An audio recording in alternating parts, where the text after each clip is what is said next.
شروع اللہ کا نام لے کر جو بڑا مہربان نہایت رحم والا ہے۔ نون، قلم کی اور جو کچھ لکھنے والے لکھتے ہیں اس کی قسم کہ اے پیغمبر صلی اللہ علیہ وآلہ وسلم، تم اپنے پروردگار کے فضل سے دیوانے نہیں ہو، اور بے شک تمہارے لیے بے انتہا اجر ہے، اور یقیناً تم اخلاق کے اعلی مرتبے پر ہو۔ سو ان قریب تم بھی دیکھ لو گے اور یہ کافر بھی دیکھ لیں گے کہ تم میں سے کون دیوانہ ہے۔ تحقیق تمہارا پروردگار اس کو بھی خوب جانتا ہے جو اس کے رستے سے بھٹک گیا، اور ان کو بھی خوب جانتا ہے جو سیدھے رستے پر چل رہے ہیں۔ تو تم جھٹلانے والوں کا کہا نہ ماننا۔ یہ لوگ چاہتے ہیں کہ تم نرمی اختیار کرو تو یہ بھی نرم ہو جائیں، اور کسی ایسے شخص کے کہے میں نہ آ جانا جو بہت قسمیں کھانے والا ہے، ذلیل ہے، شرارت سے اشارے کرنے والا، لگائی بجھائی کرنے والا، مال دینے میں بڑا بخیل، حد سے بڑھا ہوا بدکار، سخت خو اور اس کے علاوہ بدذات ہے۔ اس سبب سے کہ مال اور بیٹے رکھتا ہے، جب اس کو ہماری آیتیں پڑھ کر سنائی جاتی ہیں تو کہتا ہے کہ یہ اگلے لوگوں کے افسانے ہیں، ہم ان قریب اس کی اونچی ناک پر داغ لگائیں گے۔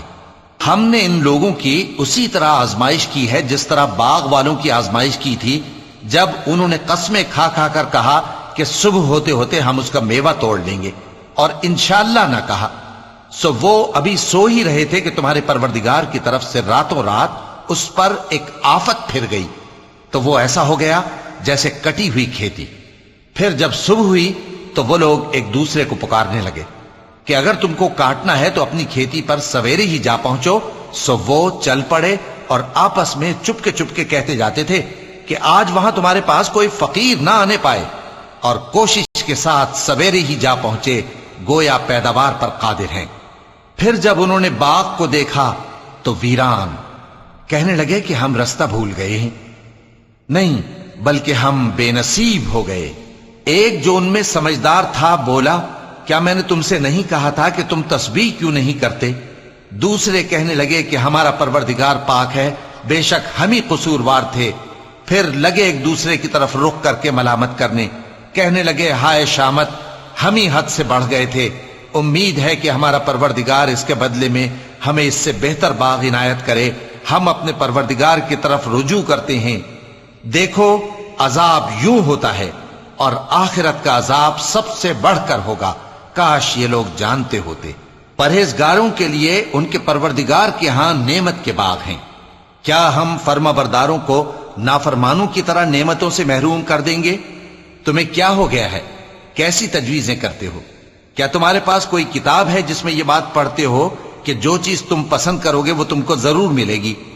یا تم نے ہم سے قسمیں لے رکھی ہیں جو قیامت کے دن تک چلی جائیں گی کہ جو کچھ تم طے کر لو گے وہ تمہارا ہوگا؟ ان سے پوچھو کہ ان میں سے کون اس کا ذمہ لیتا ہے؟ کیا اس قول میں ان کے کچھ شریک ہیں؟ اگر یہ سچے ہیں تو اپنے شریکوں کو لے آئیں۔ جس دن پنڈلی سے کپڑا اٹھا دیا جائے گا اور کفار سجدے کے لیے بلائے جائیں گے، پھر وہ سجدہ نہ کر سکیں گے، ان کی آنکھیں جھکی ہوئی ہوں گی اور ان پر ذلت چھا رہی ہوگی، حالانکہ پہلے اس وقت سجدے کے لیے بلائے جاتے تھے جبکہ وہ صحیح و سالم تھے۔ سو مجھ کو اس کلام کے جھٹلانے والوں سے سمجھ لینے دو، ہم ان کو آہستہ آہستہ ایسے طریق سے پکڑیں گے کہ ان کو خبر بھی نہ ہوگی، اور میں ان کو مہلت دیے جاتا ہوں، میرا داؤں بڑا مضبوط ہے۔ اے نبی، کیا تم ان سے کچھ معاوضہ مانگتے ہو کہ ان پر تاوان کا بوجھ پڑ رہا ہے، یا ان کے پاس غیب کی خبر ہے کہ اسے لکھتے جاتے ہیں؟ سو اپنے پروردگار کے فیصلے کا انتظار کیے رہو، اور مچھلی کا لقمہ ہونے والے یونس کی طرح نہ ہونا کہ انہوں نے اپنے رب کو پکارا جبکہ وہ دل ہی دل میں گھٹ رہے تھے۔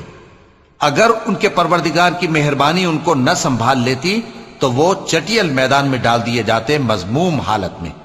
پھر ان کے پروردگار نے ان کو برگزیدہ کر کے نیکوکاروں میں شامل کر لیا۔ اور کافر جب یہ نصیحت کی کتاب سنتے ہیں تو یوں لگتے ہیں کہ تم کو اپنی نگاہوں سے پھسلا دیں گے، اور کہتے ہیں کہ یہ تو دیوانہ ہے۔ اور لوگوں، یہ قرآن تمام جہانوں کے لیے نصیحت ہے۔